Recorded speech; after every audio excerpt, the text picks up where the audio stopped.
I literally said, no, I don't want to have sex with you if you don't have a condom. And that person has been my friend, but he was like, it's happening anyway. And I remember looking at myself and being like, you are literally disgusting.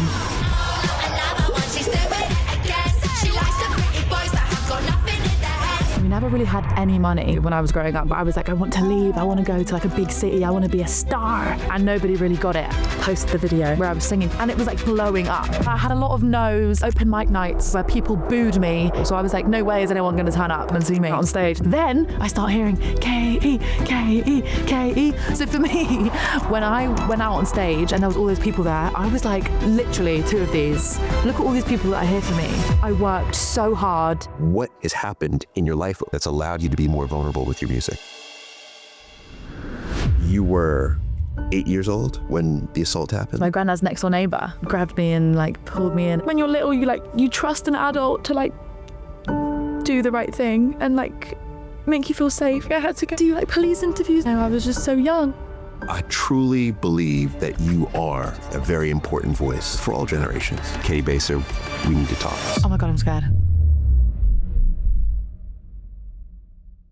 All right, before we begin, I want to say from the bottom of my heart, thank you, thank you, thank you, thank you. Why? Because we can't believe how far we've come with this podcast. But in particular, we've come this far because of you. Your support means everything, whether it's a comment, whether it's a DM, whether I get stopped in the street, which I do and I appreciate. I just want to say how much we appreciate. And if you have not yet subscribed, I want you to click the subscribe button or hit that bell icon. What it allows us to do is bring you more and more of these incredible conversations. And that being said, let's get into it.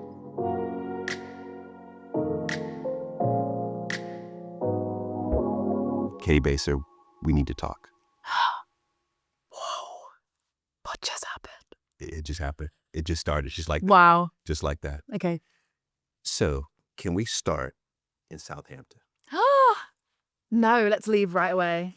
I hate it. Are you serious? Yeah. If you were to think about what it was like growing up, what was the community? How would you describe Southampton?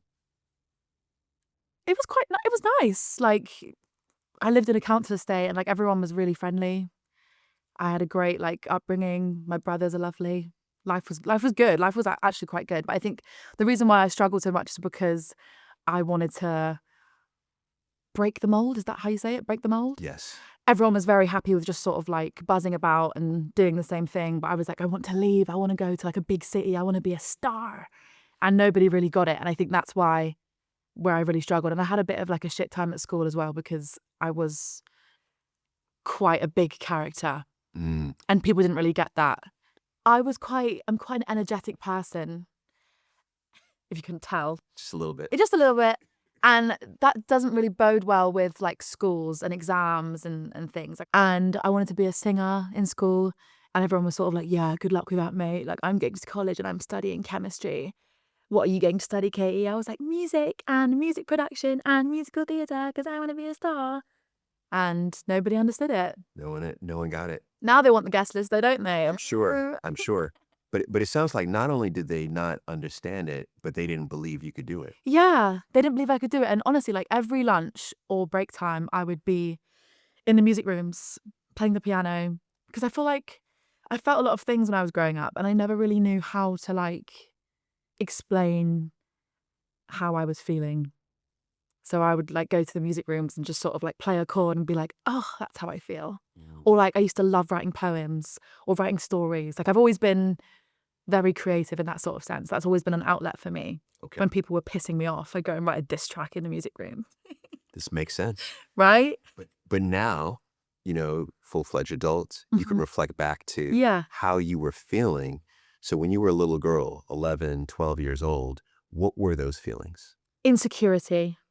Feeling like shit all the time. Feeling so sad all the time. Like I remember feeling so sad for a lot of my like teenage years and not really sort of knowing why, but not really knowing how to navigate that. So, and instead of navigating it, I would just sort of make music, write stories, say it's fine. Because I'm quite a big, loud character and I would just sort of be like, ha, like I'm fine. But then it would get to points where I'm like, wait, I'm actually quite sad.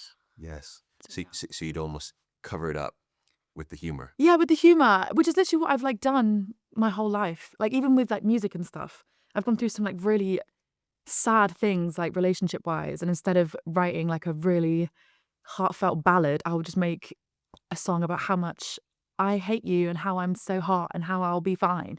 But deep down, I'm like, Yes. you know, it's like a coping mechanism. Yes. But why do you think you do that? Why do you think you use humor to cover up emotions? Because maybe emotions weren't allowed growing up. Okay. Maybe. Were they not? No, not really. Interesting. Do tell. I get pissed. Well, here's how I view this. This is tapping into your emotion. You're so wise with it as well. You got such a soft voice. It's freaking me out. But I think that's the beauty, is to tap into the emotion. Okay.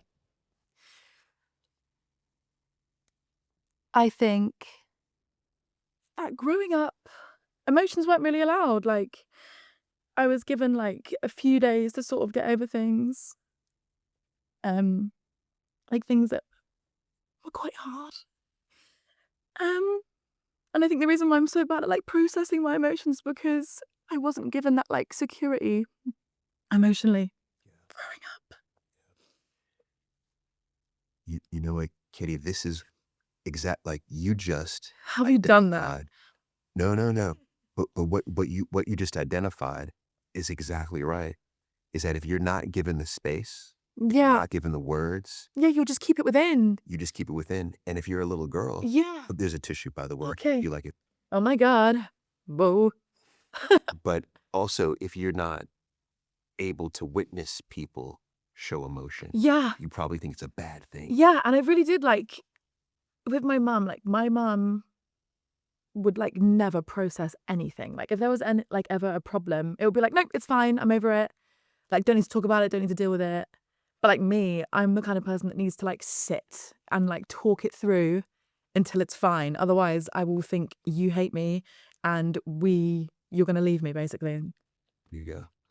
So then as a little girl, you process this and Yeah. say, I can't show emotion. No. And if I do, you're going to get angry at me. So I'm just going to not bother. Yes. Queen. Yes. Yeah. And you know what's so challenging about that type of deflection too, is that life is about connecting with people.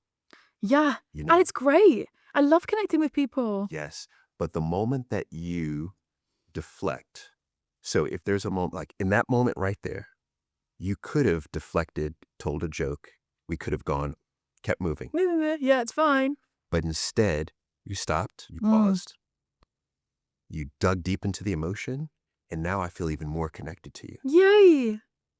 you know? I love that. And so I think that that's even a tip that you could use going forward, Yeah. is that in any moment when you feel triggered, Mm. when you feel something bubbling, you ask yourself, you just pause for a second, Yeah. then you ask yourself, and what I'm about to say, in what I'm about to say, is it going to connect me with the person, or is it going to hide Yeah. something? One thing I will say is I think I'm like really great at explaining myself now, like explaining how I feel because of the lack of that when I was a kid. Like when I have falling outs now, like with my friends or like with partners or with family, I will be so like, this is how I feel. This is what you did to upset me. This is how you might feel. Let's resolve it. Because I never had that like growing up. It was always like, I'm right, you're wrong. Get over it now. Yes. And like, because I know how that feels to be like shut down, your feelings aren't real. Get over it. I would never want anyone else to feel like that. So I'm so like in tune with my emotions and my communication with people. Yeah. I can see that in your music, Ah. because I did a binge. Yay! I did a straight. What do you think? I went. Do you know what I'm like pleasantly shocked on? What? You've got bars. I have bars. You have bars. I have bars. You do. I have bars. You do. I have bars. I know. They're good. Like Hey, flow. thank you. I'm telling you, I'm from New York. Like you passed my test. You passed my MC test. Thank you. Yeah. So I love it. Thank you. I love it. And the lyrics seem to be emotionally charged lyrics. Yeah.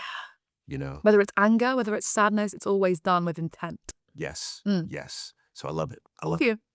So now if we're still an 11, 12-year-old, Oh, lady, okay? yes. So you just acknowledge something big, which I appreciate, that you deflect, Mm-hmm. or you used to deflect, but you were taught that. I was. So can we talk about family? Oh, yeah. Okay, let's start with the brothers. Oh, kings. Kings. Not everyone considers their brothers kings. Kings, best friends, kings. Really? No notes. They are literally perfection. These are older brothers. Older brothers and the baby. Okay. Very peaceful life. No one fucks with me. You know what I mean? Got two big brothers. Because you got them. Yeah. The reason why I posted my first ever video was because of my brother and my dad. They were like, if you post a video and it doesn't go viral, I will give you 50 quid. And if it does go viral, you owe me 50 quid. And I was like, okay, deal, 50 quid. It went viral. They never got their 50 quid, but it was because of them. Really? Yeah. And like they used to come to I used to do a lot of stuff in school, like singing stuff. And they'd be like, you're amazing. Give it a go, girl. So I did. And they come to all of my shows. I can always, because my brother Charlie, he's like gigantic. He's like 6'6" or something. So whenever I'm in a crowd, I always look and it goes like this. I'm like, there he is. He's like, he's right there. There, he's right there. The big guy Big over bro. there. Yeah. Yeah, and he's just like crying, and my other brother's crying, my dad's crying. They're just so proud of me. Like, you know, we used to sing in the kitchen together, and now I'm selling out tours, prancing about on stage, and there's people that have taken time out of their weeks and days to come and see me. To come, yeah. That is a crazy concept, by the way. And I may have a surprise or two, you know, for you. Okay. So this is the first surprise. I want you to listen to this. Oh my God, I'm scared. Caitlin Rose, it's your big brother, Harry here, and I wanted to say how unbelievably proud I am of you. Watching your journey has been an absolute privilege. From singing together as kids, to watching you steal the show at every single school performance, to now headlining festivals, touring, and selling out the Hammersmith Apollo. You've been completely yourself the whole way through, funny, fearless, and absolutely unapologetic, and that's a really, really rare and powerful thing. I love you so much, and I couldn't be prouder to call you my sister. Love you. Love you. Love you. Bye. Oh my God. That was beautiful. Wow. That was beautiful. What a guy. That was beautiful. That was lovely. That was lovely. That was lovely. That was so kind It was so kind. and thought out. And he sounds genuinely proud of you. Yeah. Wow. Yeah, it's good. That's good. so nice. I think it's a blessing to have family. The creation of the grandfather, can I say, I find that intriguing. What Your granddad. yeah. What, who he was and who he is, or like And how it came about. How he came about. So I didn't have any grandparents. Also, like my granddad is like instant waterworks, by the way, because I love him so much. Just letting you know. I didn't have any grandparents. Well, I had a grandma, but she was kind of scary. And my best friend had a granddad at school, and I must have been like 4. And in the playground, I ran up to him and I was like, "Hello, I don't have a granddad. Will you be my granddad?" And he said, "Yeah, sure." And it turns out he lived like 2-minute drive from where my mum lived. I would see him like every single day. My mum worked like 3 jobs. He would come and pick me up from school and like make me little sandwiches, and like he'd take me to the garden centre. Taught me how to ride a bike, taught me how to fish, taught me how to like play golf, roll a cigarette, obviously at a right age. But he was like the best icon. That is absolutely incredible. I mean, what made him, in essence, because you were his grandchild's friend. Yeah. So he has grandchildren of his own, Yeah. right? I'm sure he's busy. He's off doing things. This 4-year-old walks up to him. It was like, "Oi, you." And he literally went, "Yeah." It literally was that. Like, we had a connection, like, straight away. I felt safe with him. Best mate. And your mother and father approved? Yeah. He became like a sort of dad vibe to my mum because she lost her dad when she was younger. So he was like just everything to everyone, basically. And even like after he became my adopted granddad, like all the kids in the estate knew him. Like they'd go over to his house and he'd have like this big, massive Wendy house and a pond with loads of frogs. And I was like a creepy little frog girl that would just sit there and like play with the frogs. A big swing. I think that is such a heartwarming story. Yeah. And he was so like, just incredible. Superman. This is good. This is good. Can we talk about mom? Yes. What was going on in her life when she had you? All I know really is that she was going through a really difficult time financially and just in life. Like she did not get along with her mum either, which is crazy.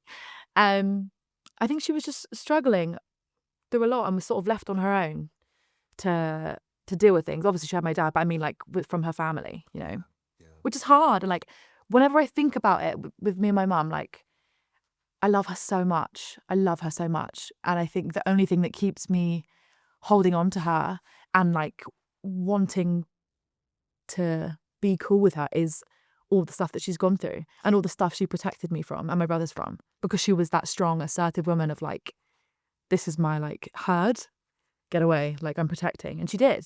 Yeah. Like on paper, she was great. Emotionally, not so much, girl. I hear you. If you could go back Yes. as a little girl Mm. and tell your mom what you most needed from her, Fucking hell. What do I most need from her? what would that have been? A floor of acceptance and an open floor all the time. Open communication about everything. I didn't want to feel like you are the mum and I'm the kid. We are a family, you know?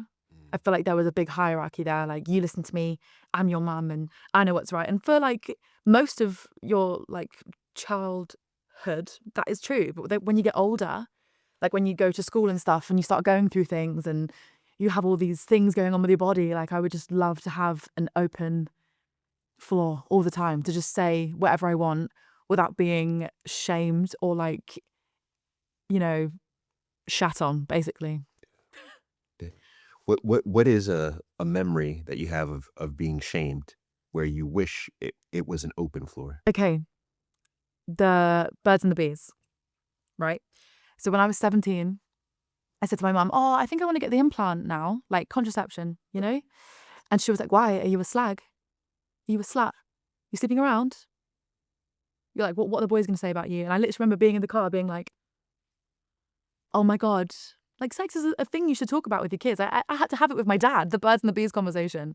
My dad was like, so this is what happens, la la la la. And I was laughing the whole way through it. And he was like, right, so who was it then? Because he already knew I'd already done it. Do you know what I mean? Right. My mum would just, boys, relationships, anything. It was like forbidden, taboo. What's your relationship like today with your mother? Ooh, we don't talk. I've not, like, she's been blocked for like 2 years. I saw her for the first time at my brother's wedding. Like, when was his wedding? Like a couple months ago was the first time I saw her. Okay. Does she talk with your brothers? Sort of. Not my oldest brother she talks to a little bit, but like me and my other brother, no, and my dad, like, no, we don't talk. Okay.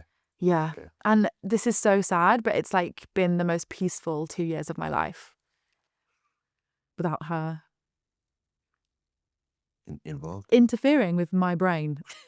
What is your hope for the future with your mother? Ooh, for her to just sort of like snap out of it and realize that if everyone in the family is telling you something, it's probably right. And you need to like really look inward and do fucking what I'm doing. I'm 23. Like, really look inside your brain and your heart and wonder, why am I so pissed off?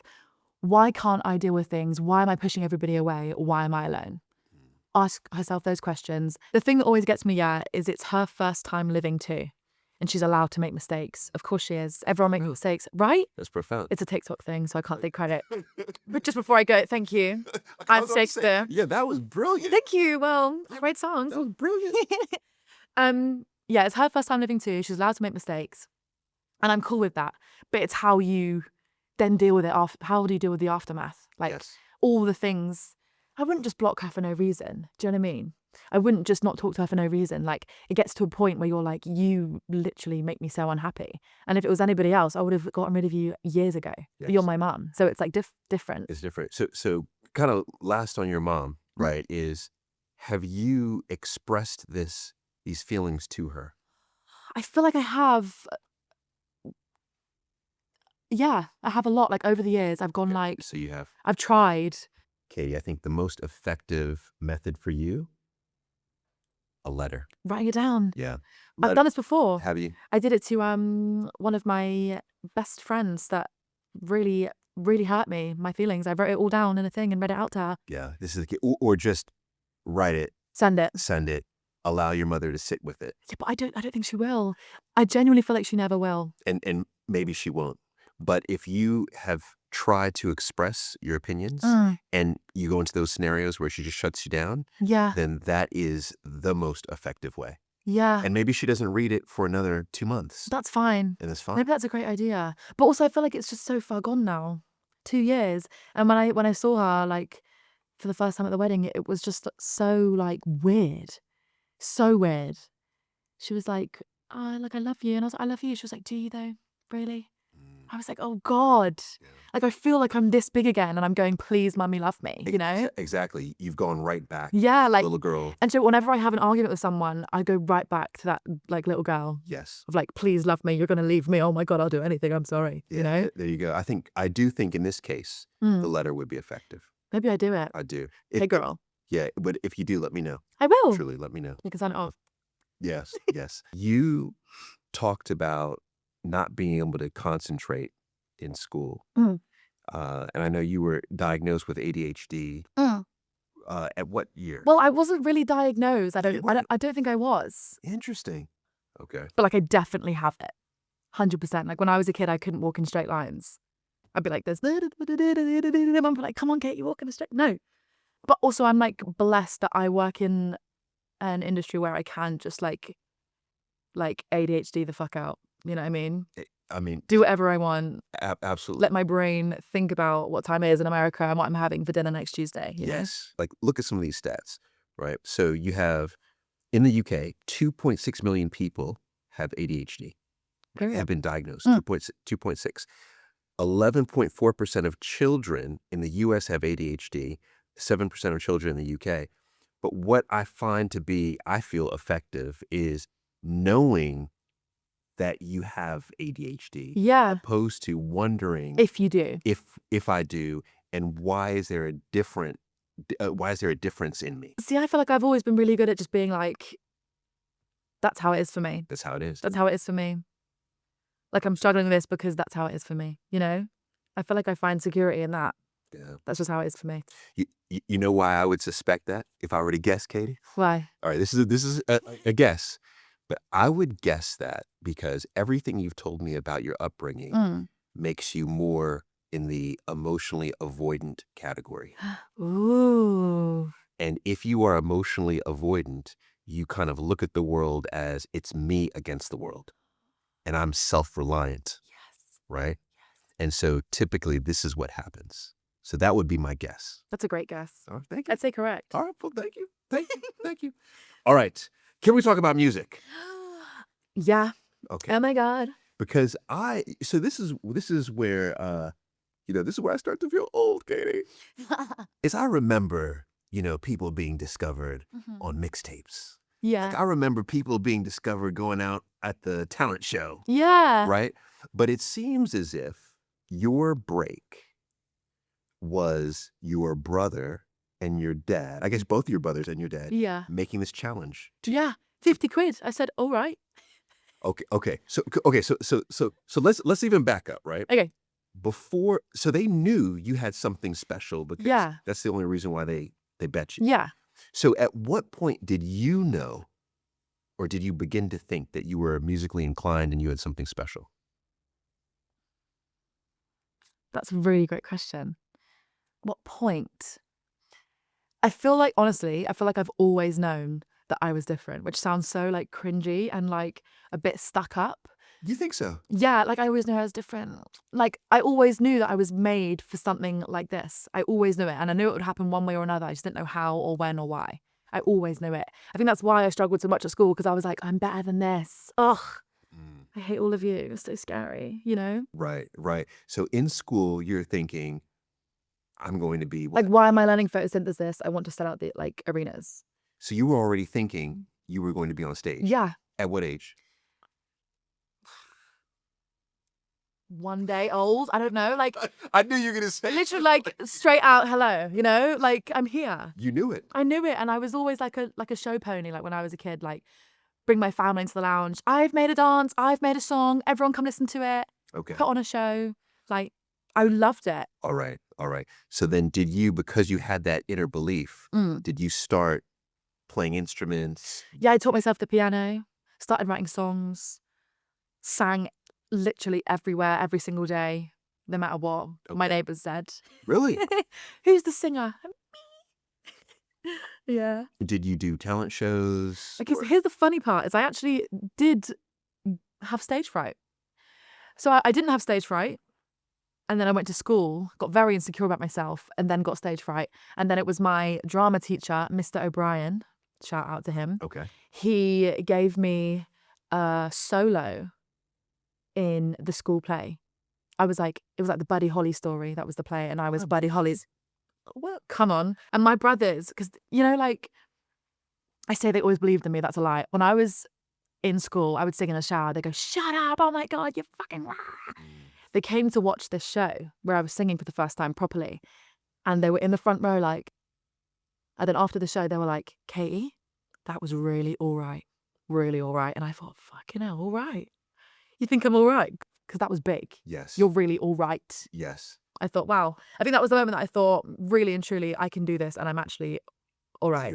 Is that okay? So I love interviewing musicians and artists, and what I find to be for me fascinating is that there are these early moments where it took one person. Yeah, who I like idolized, Mr. O'Brien. Exactly. He was You like the coolest man. Yes. It was him. It was also like Mr. Jones, my music teacher, who was like, you know, all these people, because in music, people took music to sort of just like fluke it so they could just piss about for an hour. Whereas I was like, I wanted to know about music. And he would be like, you've got it, basically. You got it, yeah. You have that like curiosity and that hunger for it. Like, so that was first kind of public performance. Yeah.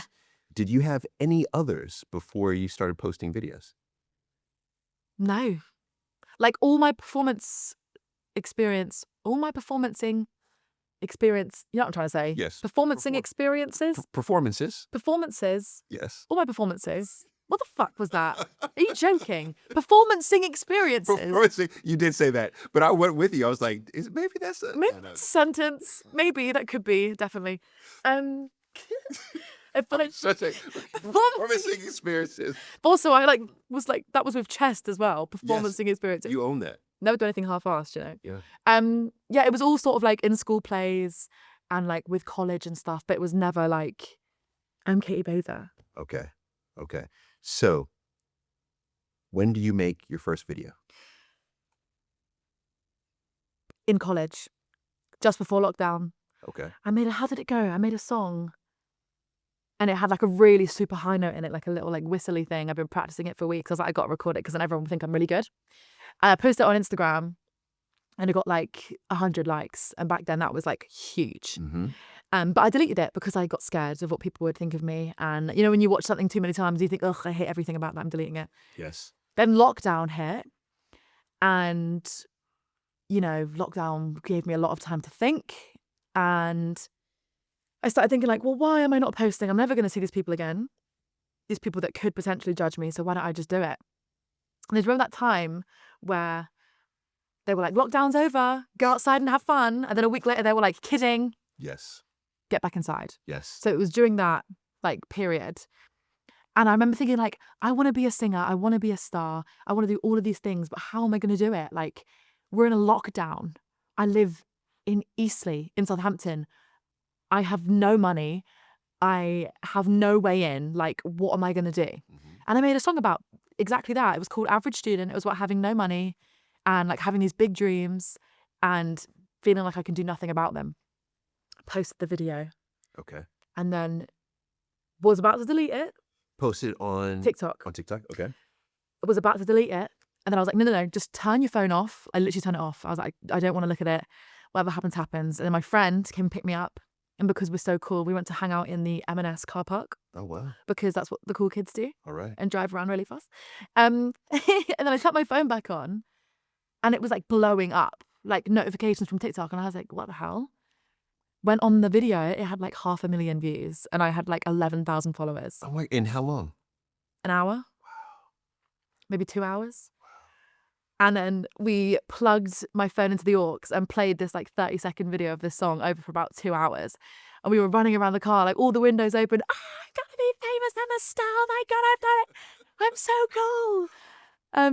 And then I went home. And then the next day I get a DM from this girl who's like, hi, can you give me a call? I was like, sure. I just had 18, just got 1 million views. I'm the shit. Like, slap it's yay, here I am. And she called me and I went, what do you want? Who is this? What do you want? And she was like, oh, hi, like I work for a management company. We've seen your video. We'd love for you to come to London. I was like, okay. Who is this? Like, you're joking. And she's like, no. We're a management company. Here's who we work with. Here's our website. Here's our details. Come to London tomorrow. I said, okay. Tomorrow. I said, okay. And then the song that's like, what a feeling. I played that for about 3 hours, as loud as it would go. And I had in my house, old house, there was like a door here and a door here. And you could like run around them all. I did it for like 3 hours, just screaming, I'm going to be a star. I'm famous. Everyone loves me. Then my brother gets home. My brother's a barrister, loves the law, all that sort of stuff. And he was like, you're not going to London on your own. I'm coming with you. Right? In case, I get kidnapped for whatever, because that would not be cool. Meet up with the management team. They're so nice. They put me in the studio with these guys called Future Cut, who did like Lily Allen, Ollie Murs, like all the classics. Yeah. Went in, literally remember walking through and seeing like, their like #1 plaques and like their MTV awards and all this shit. I was like, this is crazy. Recorded the song that I posted on TikTok. They loved me and were like, can she come back next week? We want to make like an EP with her. And I said, sure.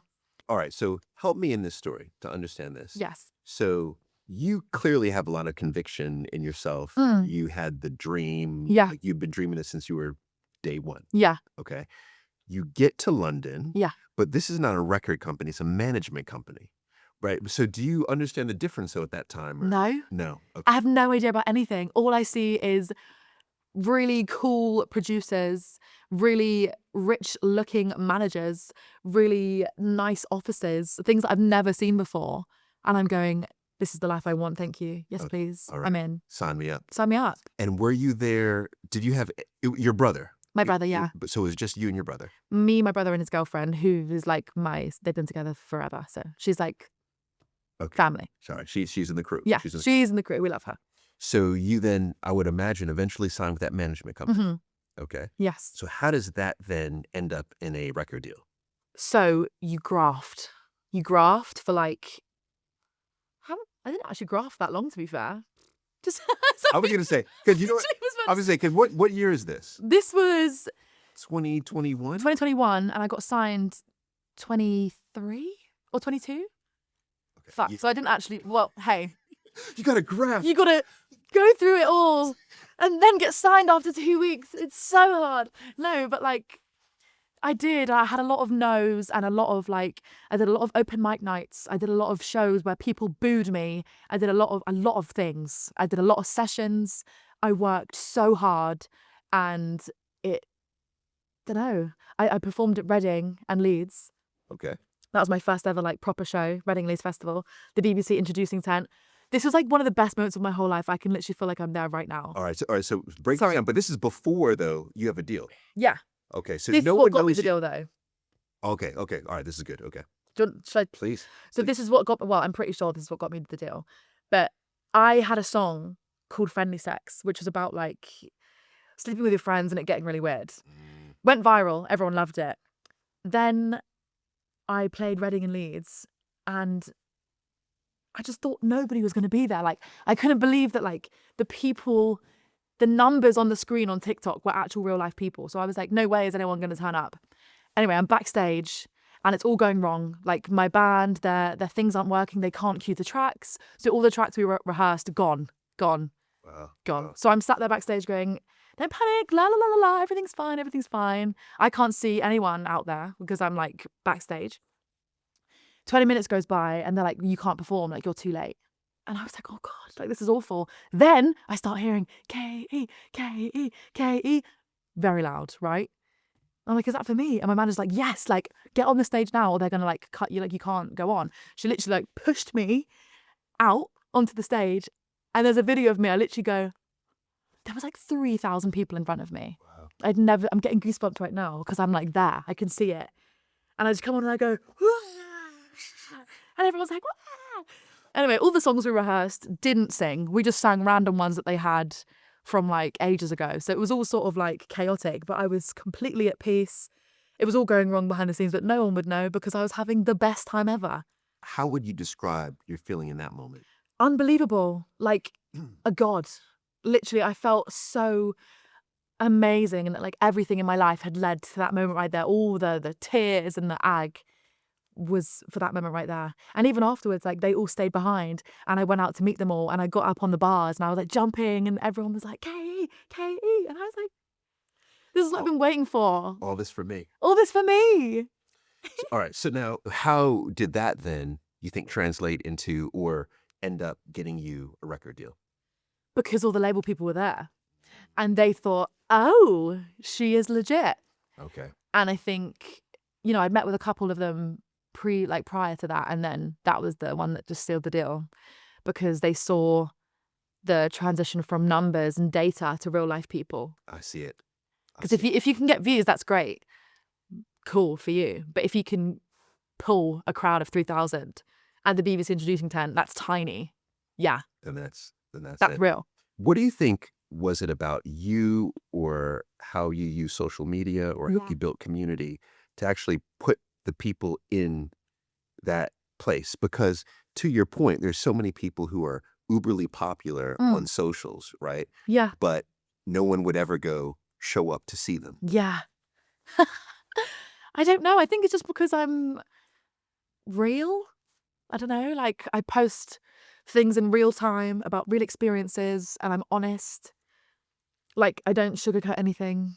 I'm always like, this is how, like the song Friendly Sex is like so blunt and honest. And it's like what happened to like the day, the time, what I was wearing, what they were wearing, like everything. I feel like being so specific with your experiences is, I don't know, makes it relatable. Yes. And just being like, instead of being like, my heart is like a puddle of, no, I'm like, I'm pissed off. That's it. That's what I will say. I'm pissed off because of this. And I feel like because I'm gobby and I prance around and like do all this, I feel like it empowers people to do the same. What the fans have said, the girls and the gays, what they've all said to me is like, you are like the big sister and we listen to you. And if I'm going through something, I will listen to your songs because it will make me feel empowered about that situation. Because I feel like with relationships, especially, that's like what the majority of my songs are about. Mm-hmm. Instead of being like, you broke my heart and I'm so sad and I'm literally going to never recover. It's like, I will like hunt you down for the rest of your life and like ruin it. Yes. And girls and people love that because they're like, oh, obviously they're not going to hunt them down. Maybe they will. But like to take something that's negative and turn it around and make it into a bop that you can like scream to. I don't know, it makes you feel a bit better about a situation. I'm with it. I'm with it, Katie. I'm with all of this. Yay. Is there anything else you think? I don't know. I feel like you want me to say something. I have something in mind. Because I'm honest? Because I'm vulnerable with people? Yeah, I think there's something else. Oh, because I'm gorgeous? Because I'm of course. stylish? Of course. Super funny? Of course. Because you are talented. Oh my God. You legitimately are. Oh my God. This is something that I think misses a lot of people, right? Yeah. Is that you're actually good at what you do. Wow. You know what I mean? But sometimes it's hard like to believe that. Like the industry is savage. It's so hard and it's so intense all the time that that didn't even come to my brain that I'm talented. I swear on your life, I didn't think because I'm talented, No, that did not come to me. How savage is it for all of us who are not in it? So you've now been a recording artist for what, 3 years? Mm. Okay. So you're early into your career, Yeah. but you've made a lot of noise, Yeah. right? So how savage has it been? I feel like when I was making the noise at the start, it was going swimmingly. I was booked, I was busy, I was going viral, everything was great.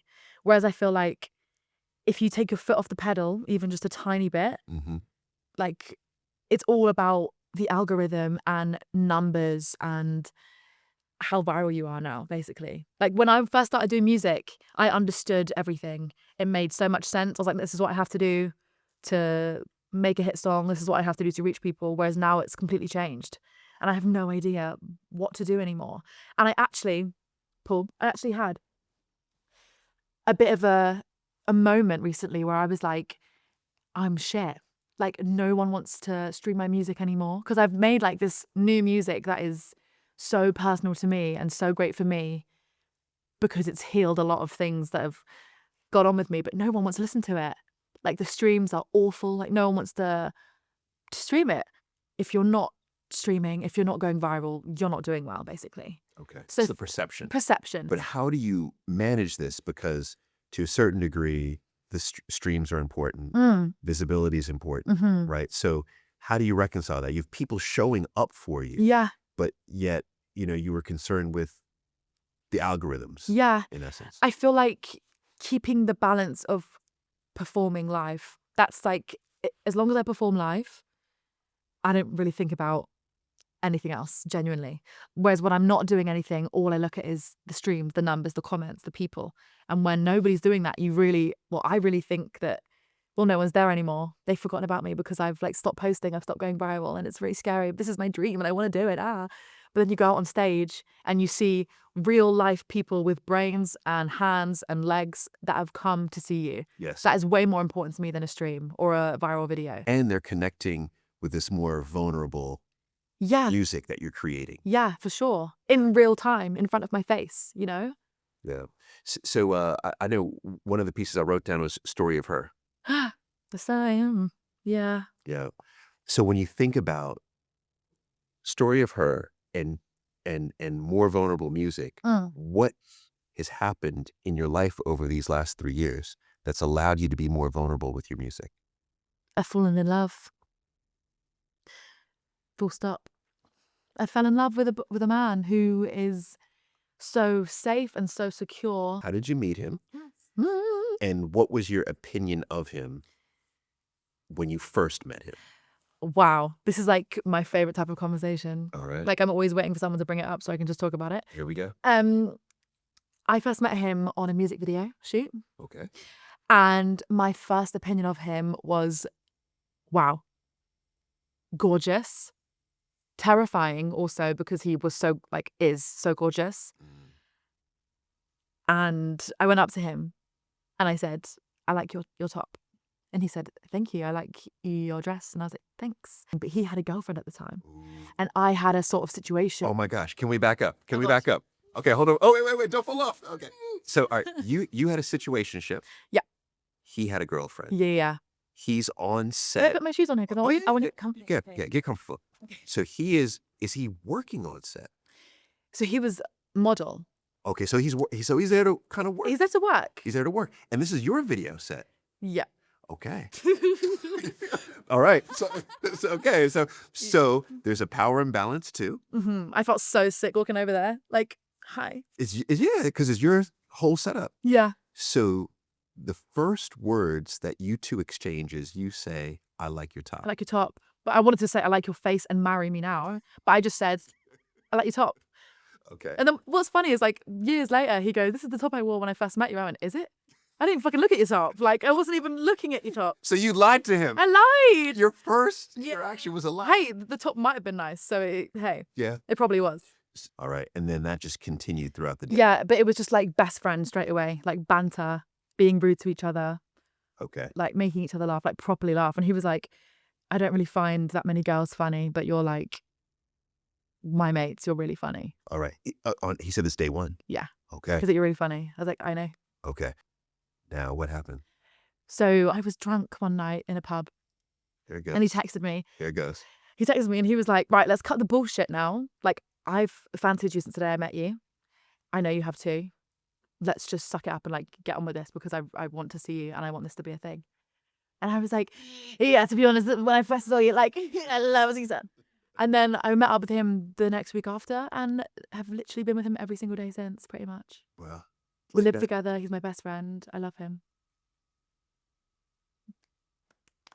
Well done. I like this. I like this. Yeah. So now, what are we thinking about for the future? With him, Yes, marriage, for sure. for sure. You know, Talked people about it say, already. yeah. When you know, you know. And it sounds so silly. But like, I really never knew what that meant until I met him because I know there's not a doubt in my mind that he's not the one. Like, not at all. Okay. Like, I read something the other day that was like, when you're in love with the right person, your immune system, it's like an actual like reaction. It calms down, Yes. right? Yeah. Well, not immune, but you were Nervous. your nervous system. Sorry. Full. Why was that like a nervous system? Do I get a sticker? I was like, yeah, because you don't want your immune system to calm down because that's fighting off disease. That's true. Yeah. Here I am. But yes, absolutely. Yeah, your nervous system. Nervous system. It does. And I feel like, genuinely, for my whole life, I feel like I've just been on this treadmill of like fight or flight the whole time emotionally. Mm-hmm. And then I met my boyfriend and I just feel so at peace. I feel so calm. My heart and my body and my soul is just like relaxed and fixated and safe for the first time. And I feel like that's why I can now look at other things now that make me feel unsafe and scared with like a calmer mind because I'm so calm. Yes. Do you know what I mean? That's Like, I'm no longer angry. I'm no longer angry at anything anymore. Well, hey, I am. But like, I feel like I can be a lot more level-headed with things now and a lot more, what's what I'm like, understanding and accepting of things because I don't have anger in my heart anymore. That's how I know you're truly in love. I am. I No, literally love him so much. I know it. I know it Yeah. because ultimately, a relationship will do one of two things to you, Yeah. right? Either in moments of stress, it will exacerbate the stress, Mm-hmm. right? Because you won't feel safe. And so therefore, you'll go home, you'll interact with them, and you'll be even more upset, Yeah. more nervous. Because you're like, my body just feels weird. Yeah. Yes. So it does that. Or what it does is a great relationship will protect you. Yeah. It will act as a defender Yeah. for stress. 100%. It'll be a refuge. Mm-hmm. And that's exactly what you described, is you have a refuge with your partner. Yeah. So that's beautiful. It is really beautiful. And like, because it's the first time it's ever happened, I think that's why for the first time I can just sit and really think about things and be like, gosh, and process for once in my life. Because I've Yes. not done that. Yeah. Every single music talent that I've talked to who is a woman Yeah. has talked about how they've been pushed to be over-sexualized Yeah. and they've been pushed to market their singleness Yeah. as a part of a way to sell their music. Yeah. So how do you now, with a boyfriend, move through this industry that I would imagine on average says you could move through faster if you didn't? Unlock the backlog of fuckery from exes and just keep writing about that. That was a mic drop. That was. Interview's done. Bye. Thank you. But I've got a lot of things that have gone on, you know? So like, I don't think I'll ever run out of material. Also, like, maybe I can make a love song and people would really love it. Yes. Who knows? I feel like, and I have a really strong fan base of people that just love anything that I do. Like a core group of fans that are just like insane for me. Yes. Yes. Do you know, do your fans have a fan name? Yeah, they're called Slazers Slazers. because I'm Caity Baser. I'm so slay. Put it together. Slazer. Slazer. You know what? I like it. So they're slazers. Slazers. So Plural. There's many. what qualifies as a slazer? If you like my music and you're cool, So I like your music and you're a Slazer. so I'm a slazer. Of then. course you are. Just like that. Just like that. Welcome to the club. Just like that. Thank you. It's okay. Thank you.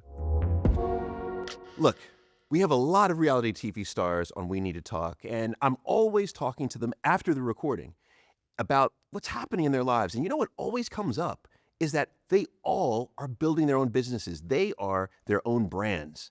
And what amazes me most is between filming, interviews, events, and creating content, they actually have the time to run a business too.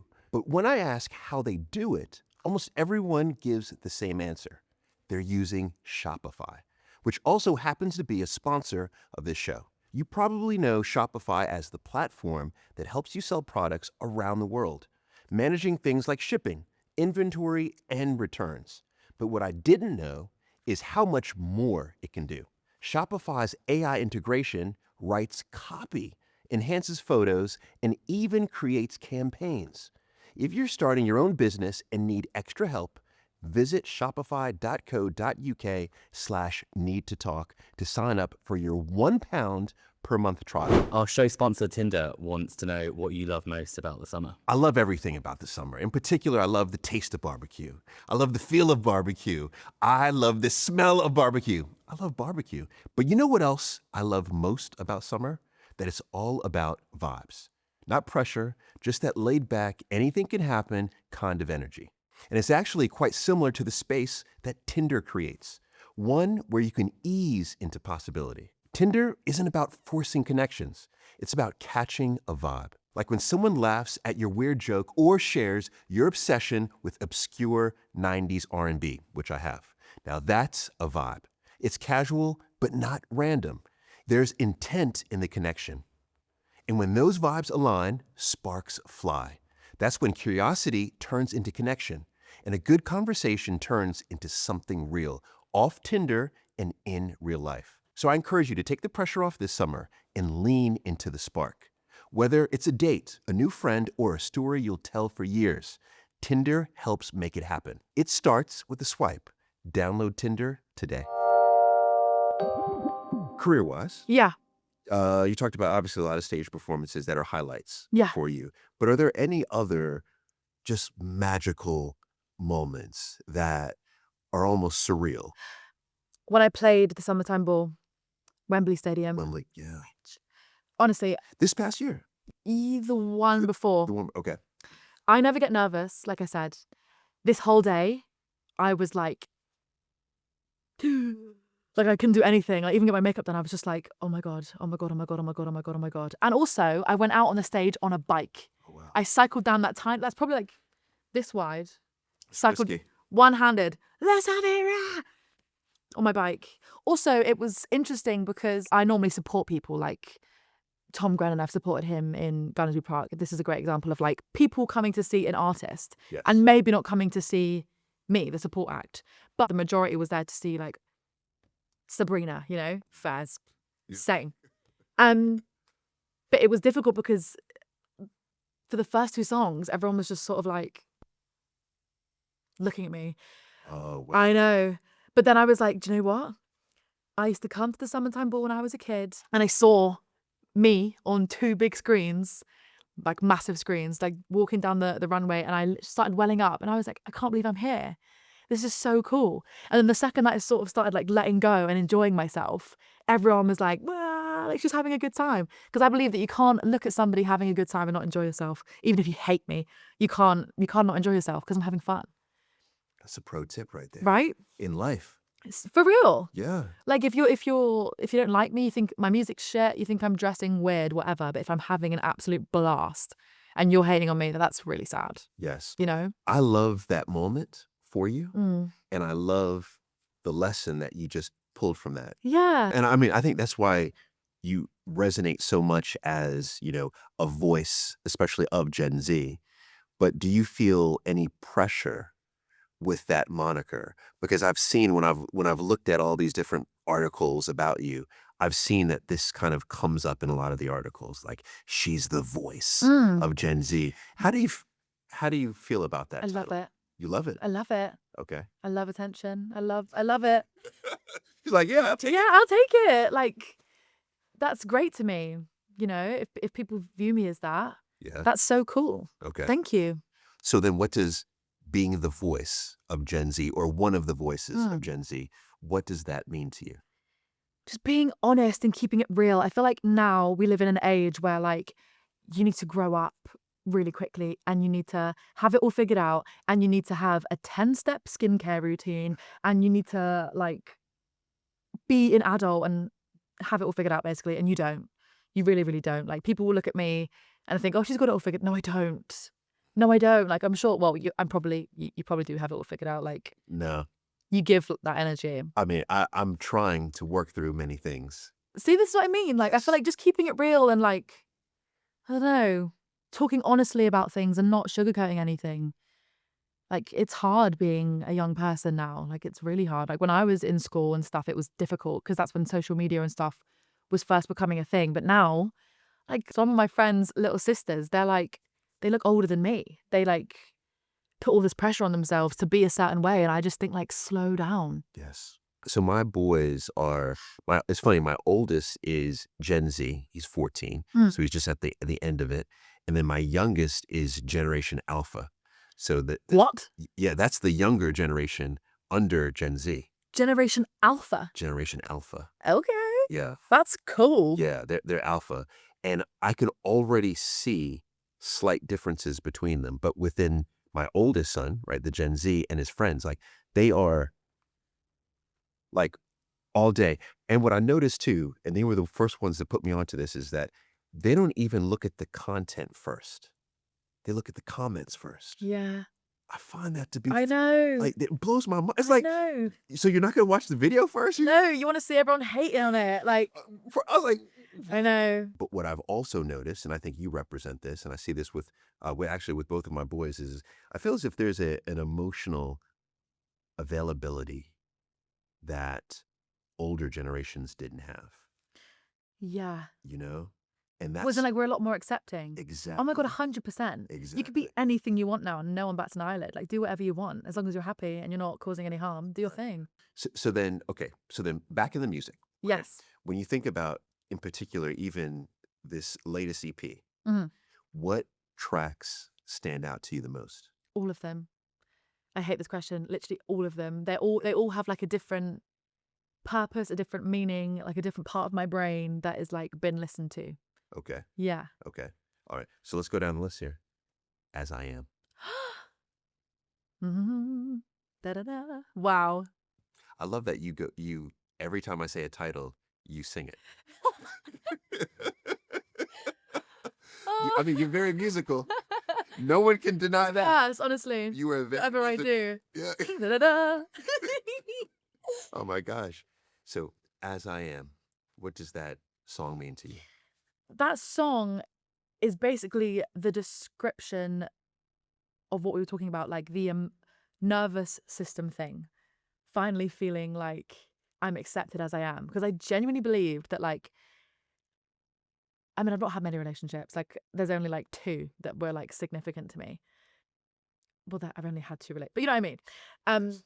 And in those relationships, I muted myself. I like made myself in a way that made them like me more, if that made sense. I've never been wholeheartedly myself ever in a relationship ever, because I've always been like, oh, you're not going to like that, and you know, I just want you to like me, and like I would do things that they would do so that they would like me, and I thought that was how it was always going to be, like forever and ever and ever and ever.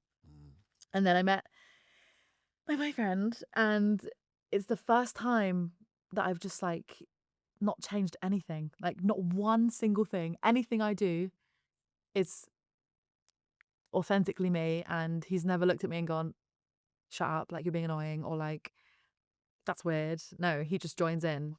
And this song is just like a sort of round of applause to him and to me and to us for just like letting go and loving and not being scared. Everyone says falling in love is the scariest thing. No, it's not. It's the easiest thing I've ever done in my life. You joking? Yeah.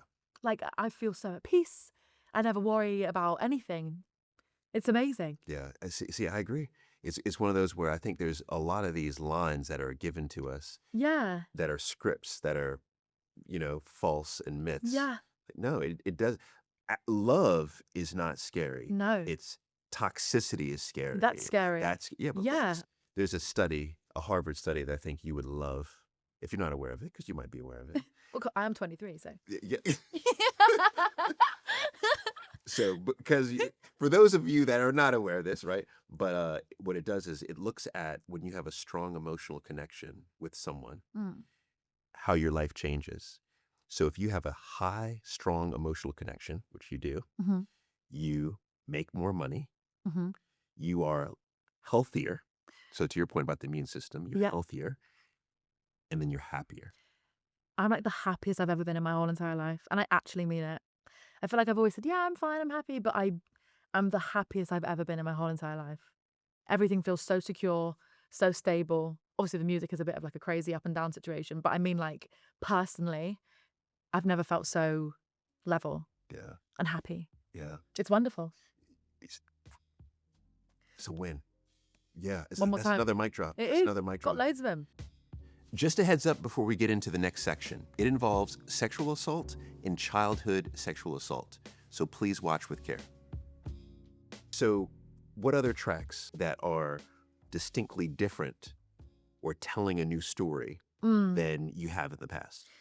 Ooh, I feel like the weight of you, that's a big one. Okay. Are you comfortable to go there? Yeah. So you were, and whenever you want to throw a boundary on this. You were 8 years old when the assault happened?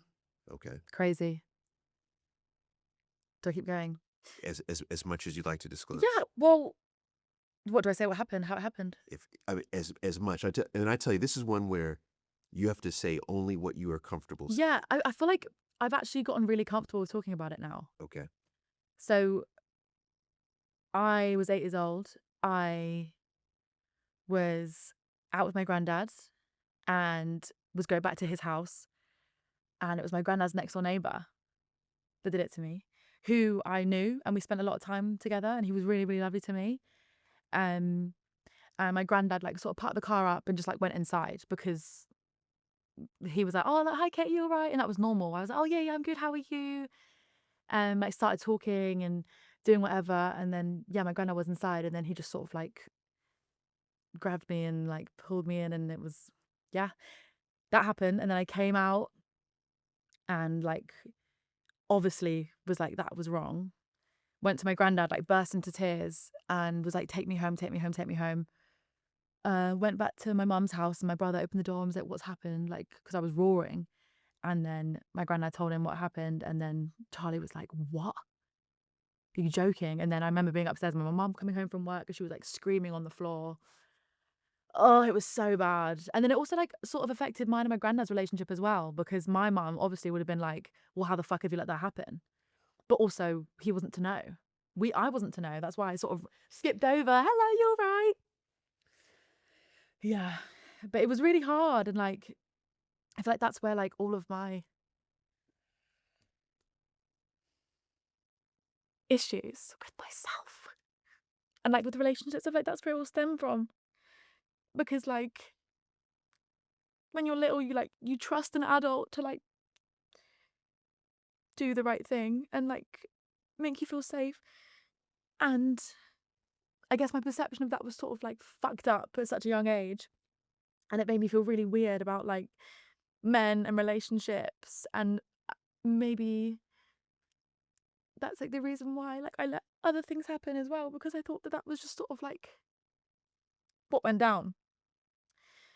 So yeah, it was really hard. And like I had to go like do like police interviews and stuff. And you know, I was just so young, and like I feel like I really didn't give myself, or like I wasn't allowed the space to sort of like deal with that. Even now, like when I made the song, like, and I play it to my brothers, they're like, who's this about?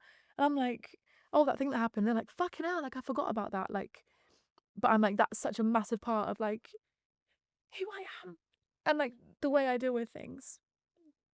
Gah. How did you, at what point do you feel like you began to process what happened to you and begun to heal? I was at my friend's house. It was a party. We all got really drunk, and we were talking about things, and they were talking about like their experiences with it and how it's like messed them up, and like hearing them speak about it so openly, I was like, wow, that's exactly how I feel.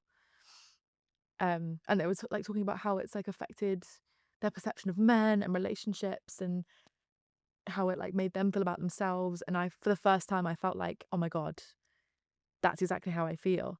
And I sort of started opening up about it. This was like 2 years ago. Wow. And I just started bawling, like viciously bawling my eyes out. And like my friends just like cradled me. And like, they were like, just tell me like what happened. And I told them everything that happened. And I've never really thought about it really until that moment then. It's always been in the back of my mind, but I've never really sat and thought that was fucked up, ever. That conversation, plus being in love with a lovely, peaceful, calm man, which is something that I've never really experienced before, those two put together was like really healing for me. Yeah, I can see it. And it was the combination of the two. Yeah. Yeah. Because also like I never really wanted to talk about it with my brothers or my dad, because like I didn't want them to get upset. You know, like my dad, like when he hears the song, he cries every single time because he's like, I just hate that. I hate that you've gone through that. I hate that you feel like that.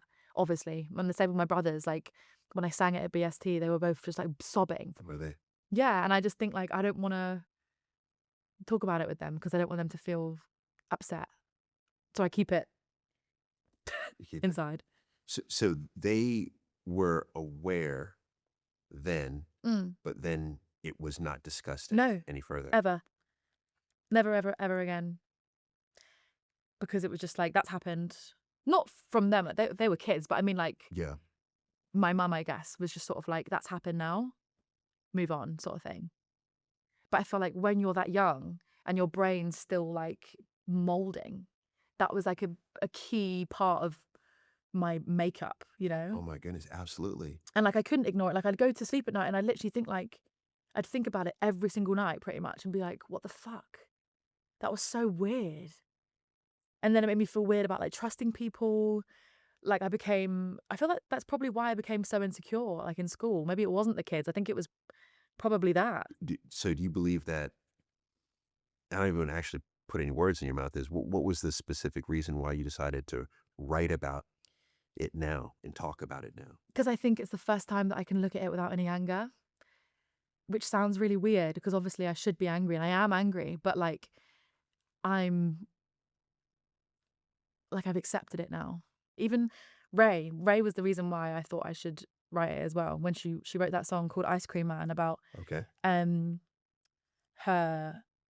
she got sexually assaulted by a producer, and she did a performance where she stripped down into her underwear and sang it. And I literally was like, this is unbelievable. Like, this is revolutionary for me right now because that's so empowering. And I want to feel like that, and I want to make other people feel like that. You know? Yeah. Like the song is like so sad, but there's a line that's like, I'm glad that you died because now I don't worry. Like you're dead. You know? It's like still uplifting in a way that makes you feel good about something really bad, which has always been my way of making music, taking something really awful and making you feel like slightly better about it, if I can. Yeah. Thank you for sharing that. Thank you for listening. It's one of those where not only what you just described, but clearly the song is going to change someone's life. Because to your point is that you had this safe space between your boyfriend and also your friends to feel like you could begin to discuss, Yeah. become aware, and that's how the healing journey begins. Yeah. But many people don't have that. Exactly. So this is going to replicate that for them. And people find comfort in music. Like when you don't know how to explain how you feel, you put on that song that sort of makes you feel validated. And if I can be that song for somebody, that's incredible. And when I sang it live for the first time the other week, like the emotions that I felt and like seeing everybody in the crowd, seeing girls like bawling because they're like, oh my God, this is how I feel. This is exactly what I went through. Like it's just makes you feel way less alone, and it makes you feel better about a really fucking awful situation. Yes, yes. One more question on this topic, if I could, is what do you believe the responsibility is for society, and I don't want to make it so ambiguous. I'll say, for us as adults, Yeah. because the more and more that I learn about this topic, it's so I'm just so frustrated because I feel as if the question becomes, well, what can I do? Yeah. Right. So that's why I love to have these discussions, because I feel like this discussion alone is helping. Yeah.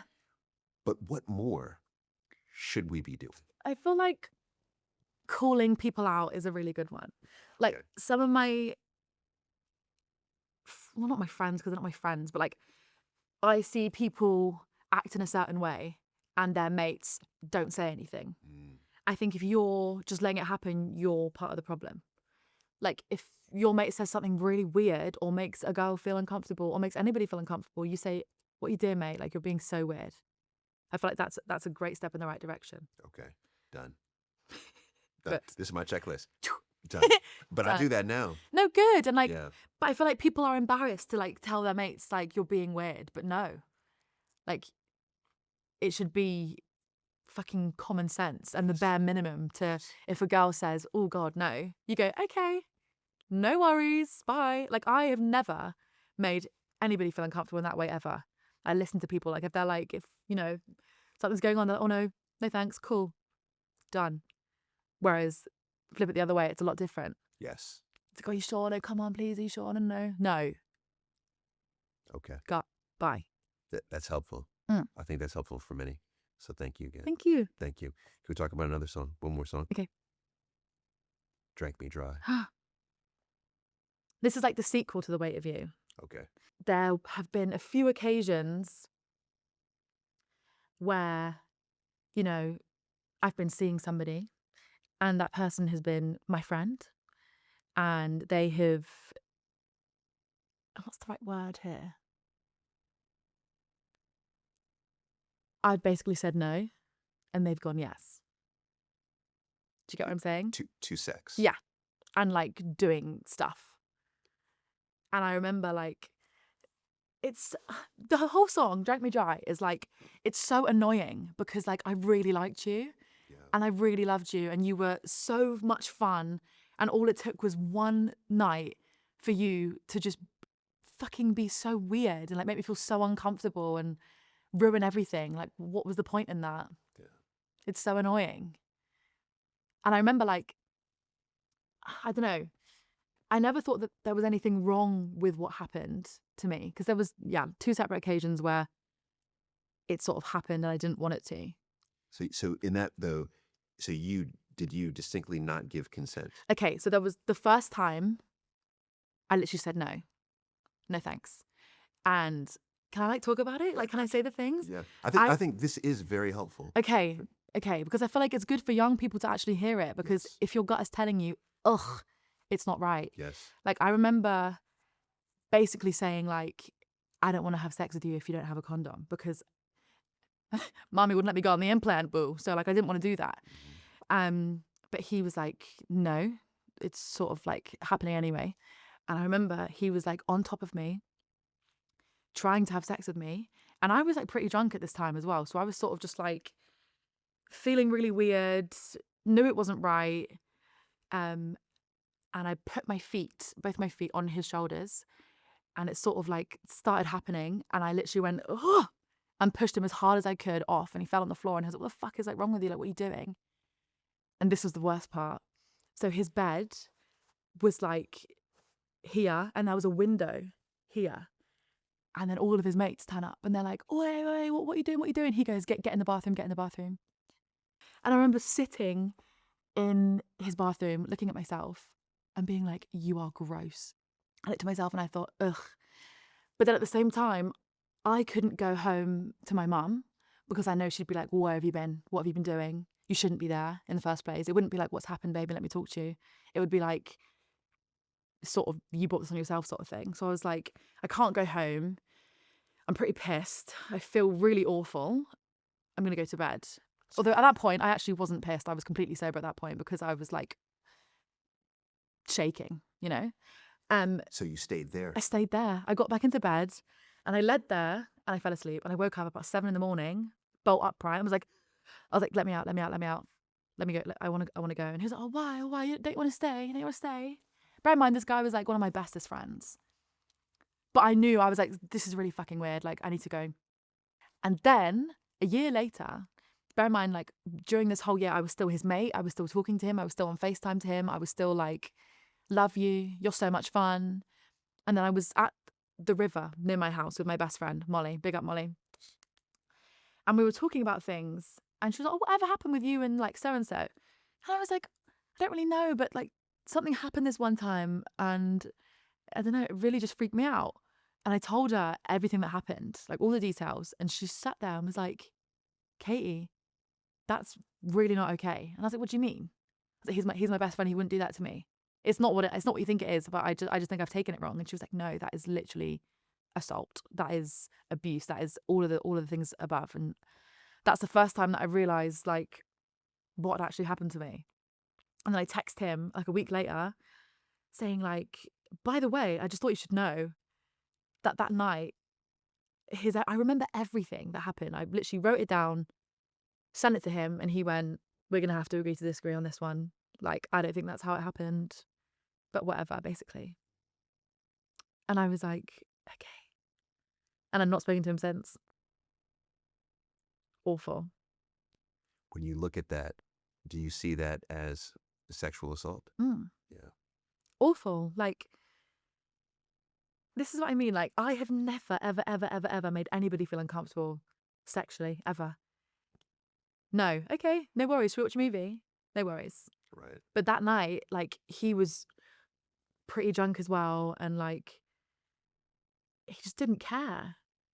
He's like, no, I'm going to because I said so and you said we could. Not my fault I don't have a condom. Right. Okay. Right. Fucking hell. There's this sense of entitlement. Yeah. And also because we'd, like, had sex and stuff before, it's just like, this is what's going to happen. We're going to go home and have sex because that's what we always do.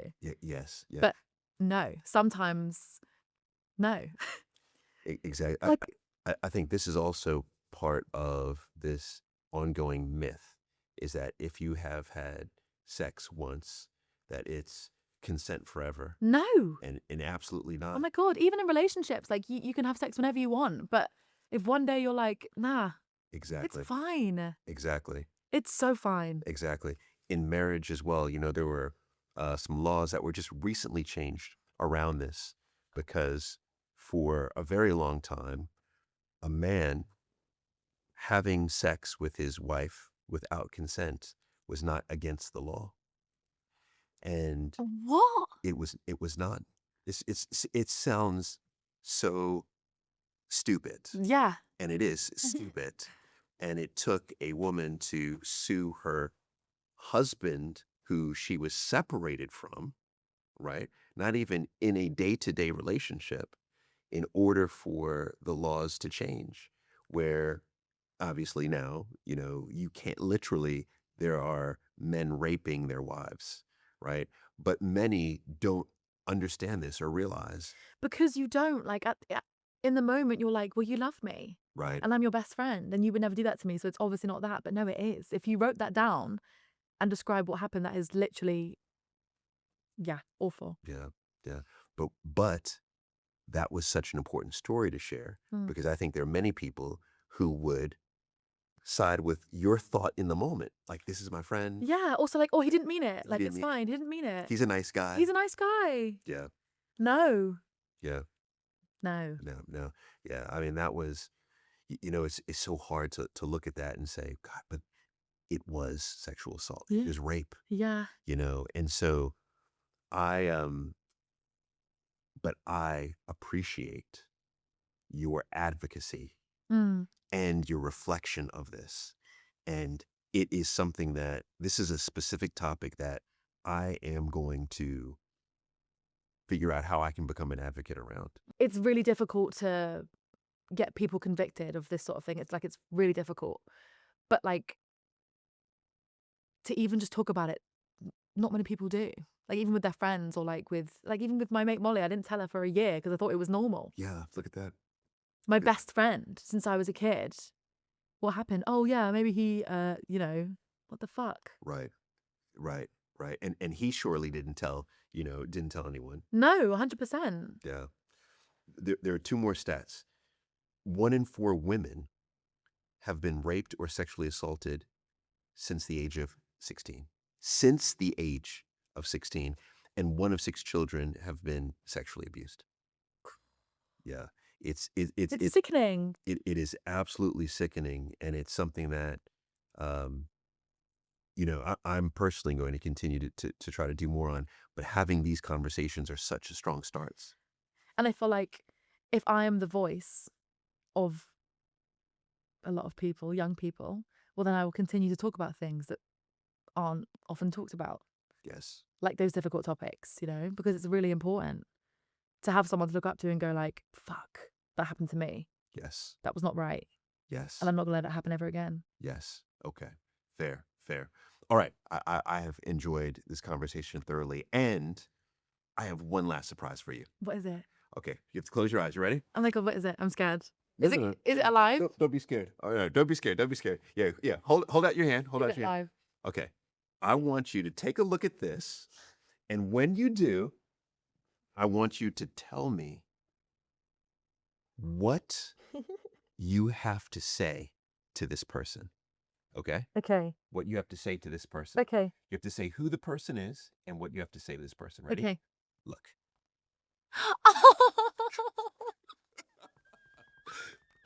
So who is that? That's baby Caity. Yes, baby Caity. How old are you there? Like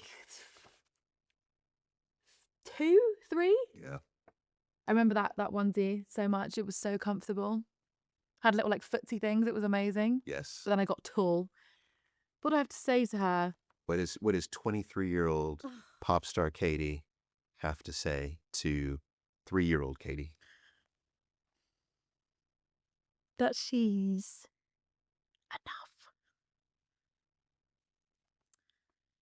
And that she did it. And I don't know. I still feel like the same person. Yeah. Like she's always there. And I feel like since making this music, she's like really with me. Yes. And that I love her and she slays. She's a slazer. That's the OG slazer. That is the OG. That is the first. I mean, look at that. Are you joking? Look at at her. I tell you what. I always think it's so profound to look at photos of ourselves because you go right back to that moment. I know. And I literally am the same. Like I look the same. Like the same eyes, the same nose, the same little like upside down house shaped face. Yes. Like I love her. Yeah. That little girl is going to go through some serious challenges. Yeah. She's going to go through some serious challenges, but knowing that she's enough is going to carry her through, And I think that you can also look at that and say, going forward, you're 23. I'm 23, by the way. You are a young lady. Yeah. You are going to go through some enormous challenges as you walk through this life. But as long as you continue to remind yourself that you are enough, then you can combat it all, So then, Caity, can I give you the final question Yeah. that everybody gets? Yeah. And that is you have had some incredible conversations throughout your life. Mm-hmm. Okay.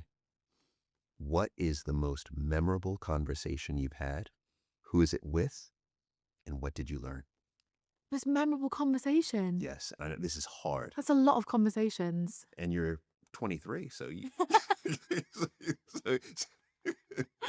Like the thumbnail. By the way, I'm 23. Right. By the way. That's the title of the episode, actually. 23. Is this what we call it? She's 23. She's 23, by the way. Yeah. In case you forgot. I had one with my granddad once, and it was you can't expect everybody to love you in the way that you love them. Which is what I spoke about before. Yes. Because it's so true. And it almost gives me like a little bit of like makes me feel a bit better about myself when people do treat me wrong, because I know that I would never do that to them. Yes. I feel like the lesson from that conversation was like, always be a good person and love. Like, people are so afraid to like show love and show affection and show emotion. Whereas I live with my heart on my sleeve. As you can tell, I cry, I wipe them away, we giggle, you know? I'm so emotional and I'm so like unafraid to love. Even when I know it's going to get me hurt, I don't care because I'm being honest to myself. And if you don't love me in the same way, that's cool, because I will always love others in the way that I would want to be loved. One more. 2 of them, actually.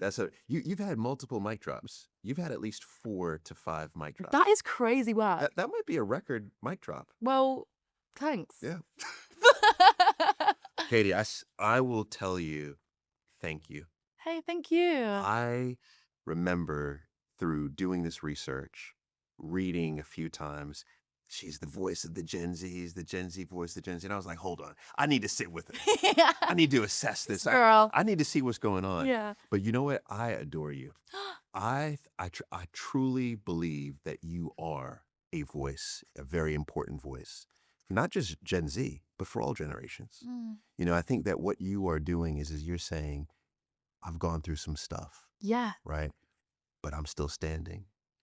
And I'm willing to share this with you because it's going to help you to become better. Yeah. And to me, that's what a great teacher is. And I think through your music, in particular, your new music, is you're a teacher. You know, so continue to teach. And through that teaching, I think you're gonna have more Brits and more Grammys. Make it 5 then. Fuck it. Let's do it. 5 apiece. Yay. Yeah. Thank you so much. Thank you. That was super. That was so super. You know, I'm a slazer now. Yeah? I'm a slazer. I'm officially. There is not one person who's gotten more comfortable than Caity. Like she was practically laid down on the stage. When she was talking about consent, I thought this is a great lesson for like my boys, you know, for the 14-year-olds, the 13-year-olds, the 11-year-olds to fully understand what consent means, and that it is a human right. So we know 68% of people who are estranged from a relative feel shame around that. And this was a great conversation to investigate that topic. My heart goes out to Caity and her mother, because I don't think that there is any question around her mother not having love for her. And Caity, clearly, there's no question about Caity having love for her mother, but it's just how that love manifests itself. How does it show up? What does it look like? What are the rules and boundaries around it? They're navigating that, but I'm hopeful that they will come to a place where there's an agreement on what that looks like in the future. I tell you what, I have no tattoos.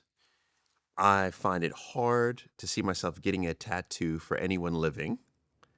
But if I did, Caity would be on the possible list.